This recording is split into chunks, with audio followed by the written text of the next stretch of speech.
Heirloom, knick-knack. Heirloom, knick-knack. What makes the difference between an heirloom and a knick-knack? Between the china hutch and the trash sack? One word: stories. Heirlooms have stories behind them, a legacy to protect. And knick-knacks don't. Everything is passed down, whether we realize it or not. Not just things. Our names, ideas, traditions, even our countries and our government systems are passed down from one generation to the next. Some feel like heirlooms, but some feel like knickknacks and are treated as such. For example, think of one of your family traditions, like using the same set of china for Christmas every year. When you tell your children that their great-grandma used that china, and their grandma, and everyone after them, they are going to want to use it too. They will have a sense of pride in becoming part of this grand story. But what if you didn't tell them anyone had used that china before? You could still use the traditional dishes, but once you leave, your children might not use the china. As a matter of fact, they may never put out that china again. By the time their children come around, these little ones will have no idea that the china ever existed in the first place. In order to keep traditions safe, you have to tell the story behind them. This generation is treating America and its unique government system like a knick-knack, instead of the invaluable heirloom it is. And just like the Christmas china, it's because they do not know or care about the stories behind them. They do not know the nation's history. Why does it matter whether or not the next generation treats America like an heirloom? Because this next generation is the future.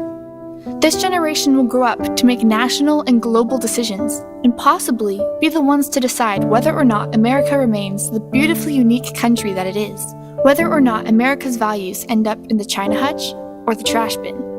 So what have we done thus far to teach young Americans our history? We cross our fingers and hope that teaching history as a school subject will be enough. In the cram-dump past culture that we live in, most students leave U.S. history in the classroom. They don't see it as the roadmap that shows us where we've been and where we need to go in the future. Instead, they simply see it as a means to an end, a passing grade in U.S. history. Our nation's rich history is trapped within the four walls of the classroom, and if our nation is to be treated like the heirloom it is, our history has to break free. How do we fix this problem? Well, how do you teach a child to value a tradition? You don't give them a textbook and have them take tests. You would tell them stories and show them the humanity, humor, and history behind it. Then, as they got older, they would start to ask questions on their own, learn how to preserve the tradition, and eventually pass it on to their own children. That is the key. The next generation must be interested to ask the questions themselves. Not many students come home from school and then do extra outside research on one of their school subjects.